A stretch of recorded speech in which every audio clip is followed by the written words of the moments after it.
सो hey guys, मैं कौन हूँ? मैं हूँ एक लुटेरा जो कि बनने वाला है फ्यूचर में पायरेट किंग। पर तब तक के लिए मैं तुम लोग को पढ़ाने वाला हूँ बायोलॉजी। क्यों, किस लिए? वो मत पूछो, बस मेरा कुछ फायदा है और तुम लोग का भी फायदा है कि तुम मुझसे बायोलॉजी सीख पाओगे। आज हम पढ़ने वाले हैं morphology of flowering plant, MFP। ये मेरा शॉर्ट फॉर्म है। MFP मतलब morphology of flowering plant. Morphology क्या है वो सब समझेंगे। पहला हमारा ये व्हाट इज मॉर्फोलॉजी है। कोई दिक्कत नहीं है, सब बढ़िया से हम पढ़ाई करेंगे। और थैंक यू सो मच, हमारे हो चुके हैं 92 सब्सक्राइबर्स। Let's go. और ऐसे ही हमें बढ़ते बढ़ते इस महीने में एटलीस्ट 100 सब्सक्राइबर्स कंप्लीट करने हैं। अगर नहीं हुए, सच बता रहा हूँ, मेरा मूड खराब हो जाएगा। जाओ सब्सक्राइब करो, अभी सब्सक्राइब करो, फिर लेक्चर देखो। What is morphology? मॉर्फोलॉजी क्या है, क्यों है? वो अगर तुम किसी चीज को ऊपर से देख रहे हो, उसकी मॉर्फोलॉजी समझ रहे हो, मतलब मेरे पास क्या है? दो कान है मेरे पास, एक नाक है, दो आंखें हैं, आईब्रो है, एक बढ़िया सा खूबसूरत सा चेहरा है, मेरे पास टोपी है, बाल है, शर्ट है, एक माइक है, हाथ है, हाथ के अंदर 5 फिंगर्स है, फिंगर्स सा पाम है, पाम के ऊपर ये तुम, अगर कोई पाम रीडिंग करता है तो कोई देख के बता सकता है कि मेरी किस्मत कितनी अच्छी है। ये है मॉर्फोलॉजी, ऊपर की चीजों को देख के जज करना, उसके ऊपर एनालिसिस देना, तो वो मॉर्फोलॉजी है। अब मॉर्फोलॉजी हम दो टाइप के यहाँ पे होते हैं प्लांट्स के अंदर, रूट सिस्टम और शूट सिस्टम। मतलब क्या है? रूट सिस्टम क्या है? जमीन के नीचे वाला, एकदम जमीन के नीचे ढका होगा, उस सिस्टम को हम कहते हैं रूट सिस्टम। और जो ऊपर होता है जैसे स्टेम, ब्रांचेस, लीव्स, वो होते हैं तुम्हारे शूट सिस्टम। ठीक है, अब हम पढ़ेंगे सबसे पहले रूट के बारे में। ये रहा। अब रूट में सबसे पहले क्या पढ़ेंगे? Dicot plant. डाइकोट प्लांट क्या होता है? वही एकदम स्ट्रॉन्ग, एकदम बढ़िया प्लांट, जैसे कि बड़े बड़े एकदम स्ट्रॉन्ग प्लांट्स, पर उसके नीचे होते हैं सबसे पहले प्राइमरी रूट्स। प्राइमरी रूट्स क्या होता है? एकदम सीधा एक रूट नीचे आता है, एकदम स्ट्रॉन्ग, ये होता है सबसे मेन प्राइमरी रूट। लेकिन उस प्राइमरी रूट से निकलते हैं जड़े, ब्रांचेस, और वही बन जाते हैं हमारे सेकेंडरी रूट्स। ठीक है, अब रूट्स की भी 3 टाइप होती हैं। वो ये साइड है, tap root, fibrous root, adventurous root. ये क्या होता है? तो टैप रूट में मैंने बताया जो अभी कि बीच में से एक निकलेगी, जैसे इसमें एकदम प्राइमरी एक है, उसका थोड़े थोड़े ब्रांचेस। ठीक है, समझ गए। लेकिन फाइब्रस रूट वो थोड़ा स्पेशल होता है। वो जैसे पर by the way tap root का एग्जांपल है मस्टर्ड, लेकिन फाइब्रस रूट का एग्जांपल है वीट। ये होते हैं फाइब्रस जैसे, एकदम तुम क्या बोल सकते हो, बाल, हाँ बालों जैसा, या फिर झाड़ू जैसा। झाड़ू अगर देखा हो तो हाँ, कि एकदम पूरे, एकदम जाल के, एकदम मक्कड़ जाल की तरह। तो ये होते हैं फाइब्रस रूट, एकदम फाइबर्स होते हैं ढेर सारे। लेकिन उसके बाद आते हैं एडवेंचरस रूट। ये क्या होता है? ये सीड से निकलती नहीं, एकदम नीचे है, उसको मतलब ही नहीं। इसके रूट निकलते हैं ब्रांचेस से, स्टेम से, कहीं और से। मेन जगह होने से ये कहीं भी निकल सकता है, तो इसलिए एडवेंचरस रूट्स है। ठीक है, अब सबसे इंपॉर्टेंट सवाल, why the hell we need roots? Roots की क्या जरूरत है, क्यों चाहिए, किस लिए चाहिए, व्हाई? तो इसका आंसर ये है, एब्जॉर्प्शन, एंकोलॉज, एंकरेज, एंकरेज, हाँ एंकरेज, मैं भूल गया वर्ड, स्टोरेज और ग्रोथ इन रेगुलेटर्स। अब तुम लोग बोलोगे इसका मतलब क्या है? तुम लोग बोलोगे मेज हमारे कैप्टन, इसका मतलब क्या है? तो सबसे पहले एब्जॉर्प्शन। अब तुम पेड़ को क्या देते हो? अगर तुम घर में ग्रो कर रहे हो तो पेड़ को शायद खाद दोगे, पानी दोगे, तो वो पेड़ में पहुंचे कैसे? कुछ तो ऑब्जॉर्व, उसको कुछ लेने के लिए, जैसे कि तुम खाना खाते हो, उसको एब्जॉर्ब करने के लिए तुम्हारे पास इंटेस्टाइन्स है, तुम्हारे पास पैंक्रियाज है, कितने जूसेस है जो हम निकलते हैं, फिर वो प्रोसेस होते हैं, स्टमक उसको छोटे छोटे पीसेस में करता है, उसको इजिली डिजोल्व करवाता है। तुम ग्लूकोज खाते हो, वो इजिली चला जाता है, ब्लड सेल्स को एब्जॉर्ब करने के लिए होना चाहिए, तो इसलिए रूट्स होते हैं एब्जॉर्प्शन के लिए। उसके बाद है एंकरेज। एंकरेज क्यों होता है? तो एंकरेज, एंकरेज, हाँ इसी को ऐसे बुलाऊंगा मैं, मुझे फर्क नहीं पड़ता। अब ये देखो, ये है जमीन, और जमीन के अंदर है ऐसे पेड़, जमीन ये रही और पेड़ ये रहा। अब हवा चलाता हूं मैं, गायब हो गया। लेकिन अगर पेड़ ऐसे वैसे ऊपर ऊपर है और मैंने हवा चलाई, गायब। लेकिन अगर रूट के अंदर हो तो हवा अगर जाएगी भी तो ये लॉक रखेगा, और इससे क्या होगा, जो मिट्टी है वो भी रहेगी, इसलिए सॉइल इरोजन होता है। अगर तुम सिटी मॉडर्न एरिया में रहोगे तो सबसे ज्यादा सॉइल इरोजन हमें वहां पे देखने को मिलता है। इवन तो सॉइल इरोजन भी नहीं कह सकते, क्योंकि उसके ऊपर सीमेंटेड हो जाता है, तो ना पानी अंदर जाता है ना कुछ होता है। तो ये रहा। और सबसे आखिरी में उसका तीसरा नंबर पे स्टोरेज।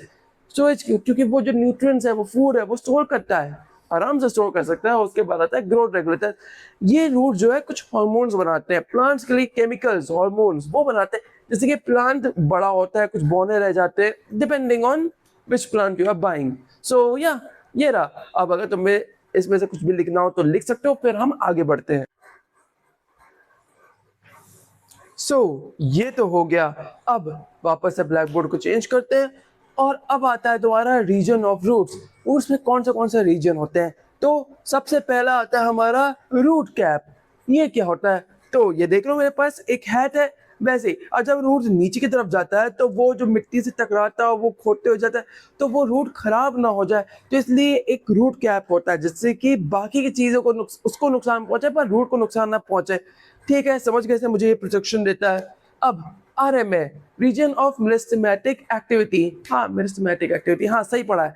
अब ये क्या होता है? तो रूट कैप के जस्ट ऊपर होता है। रूट कैप हेलमेट की तरह है, कैप की तरह उसके ऊपर ही होता है। इसका काम है नए सेल्स बनाना, एक नए सेल्स बनाना, और बस यही काम है, छोटे छोटे डिवाइड होता रहेगा और नए सेल्स बनाना। ठीक है, उसके बाद आता है रीजन ऑफ इलोंगेशन, ROE। इसका काम क्या है? तो ये उसके ऊपर होता है। इसका काम होता है कि खिंचना, लंबा होना, जो रूट्स लंबे हो रहे हैं उसका यही काम है कि उसको लंबा करना, इलोंगेशन, रीजन ऑफ इलोंगेशन। और उसके बाद आता है रीजन ऑफ मेचुरेशन। ये क्या होता है? तो इसका काम होता है कि जब बस सबसे ऊपर वाला इलाका, बस सबसे ऊपर मेच्योर रीजन, यहाँ से निकलते हैं छोटे छोटे ब्रांचेस, हेयर लाइक स्ट्रक्चर्स, जो कि इसका काम क्या होता है? अच्छे से एब्जॉर्ब करना, पानी, फूड, न्यूट्रिएंट जो जो मिले सब एब्जॉर्ब करना सही से। ये हो गया। अब आता है तुम्हारा स्टेम। स्टेम कहाँ से निकलता है? पिम्यूल से, सीड का पार्ट होता है, तो वो तुम्हें पता होगा। अब नोड्स और इंटरनोड्स क्या होता है? नोड्स नोड्स होते हैं जो लीफ से लीफ और उसके बीच का एरिया, मतलब जो लीफ बनाता है उसको नोड्स बोलते हैं, लेकिन उसके बीच का एरिया को इंटरनोड्स बोलते हैं। कुछ ऐसे ही तुम समझ सकते हो, लेकिन वो असली टॉपिक समझोगे तुम यहाँ पे लीफ वाले एरिया पे। ठीक है, इसका काम क्या है? ठीक से पकड़ के रखना, उसका बस यही काम है। अब इसके बाद आता है लीफ।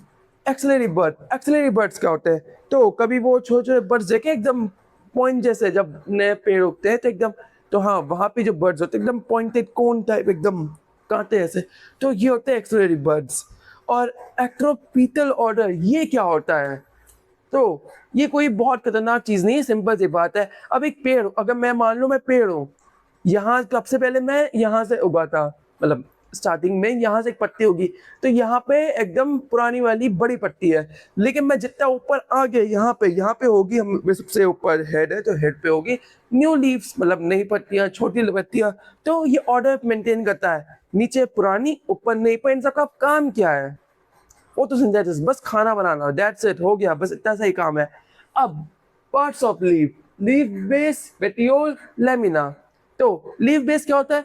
वो जो मैं बताया था ना कि जो जोड़ रहा है नीचे वाला एक लीफ है, ये मान लो लीफ है, ये लीफ है और इधर से ऐसे जोड़ रहा है, तो ये वाला एरिया है लीफ बेस। उसके बाद जो बीच में आ रही है रिब, वो होती है पेटियोल की लीफ ब्लेड्स को पकड़ पाए, और लास्ट में आता है लेमिना जो कि है लीफ ब्लेड, जो तुम्हें पता है, जो कि मेन असली में खाना बनाती है। सबसे ज्यादा क्लोरोफिल वहां पे होता है, वो खाना भी बनाती है। ठीक है, अब आता है वीनेशन। वीनेशन क्या होता है? वेन्स का डिजाइन। अब जैसे कि हमारे बॉडी के अंदर जो वेन्स है, जो न्यूरॉन्स है, पूरा एक डिजाइन, एक जाल की तरह, वैसे ही इसमें भी। अब दो टाइप के होता है, रेटिकुलेट वेनेशन और पैरेलल वेनेशन। वीनेशन, वेनेशन, जो भी बोल रहा हूँ बोलो। रेटिकुलेट क्या होता है? तो सिंपल है, ज़्यादा कुछ नहीं। अब रेटिकुलेट क्या है? जो तुमने अभी तक देखा है, एकदम जाल की तरह बना हुआ। लेकिन पैरेलल क्या है? एकदम सोफिस्टिकेटेड, एक के बाद एक के बाद एक, मतलब कोई एक दूसरे को ओवरलैपिंग नहीं करेगा, तो वो है पैरेलल।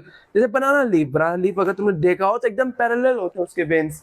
ठीक है, अब आखिरी में आता है तुम्हारा टाइप्स ऑफ लीफ, और इस चैप्टर का आखिरी टॉपिक टाइप ऑफ, मतलब चैप्टर क्या, इस लेक्चर का है, तो टाइप ऑफ लीव्स। मतलब अभी तक तुमने सब्सक्राइब नहीं किया तो जाओ सब्सक्राइब करो, क्या कर रहे हो? तो types of leaf, simple and compound. Simple leaf क्या होता है? ये सिंपल है, एक लीफ हुआ, बड़ा हुआ, एकदम सिंपल सा एक से, अगर कुछ कट पिट भी गया तो बीच में रिब्स बची हुई हैं।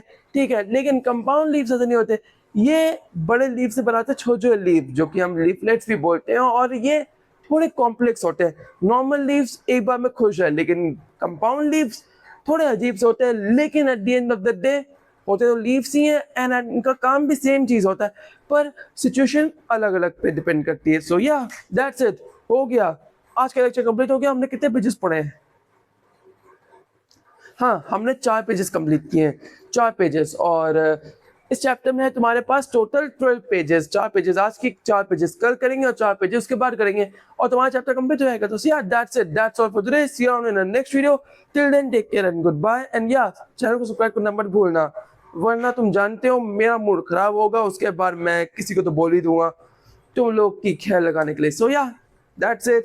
अब तुम लोग घर जाओ और एंजॉय करो, और या समुद्र सफर कर सकते हो तो वो करो। अब तो मैं जा रहा हूँ समुद्र में। सो या गुड बाय।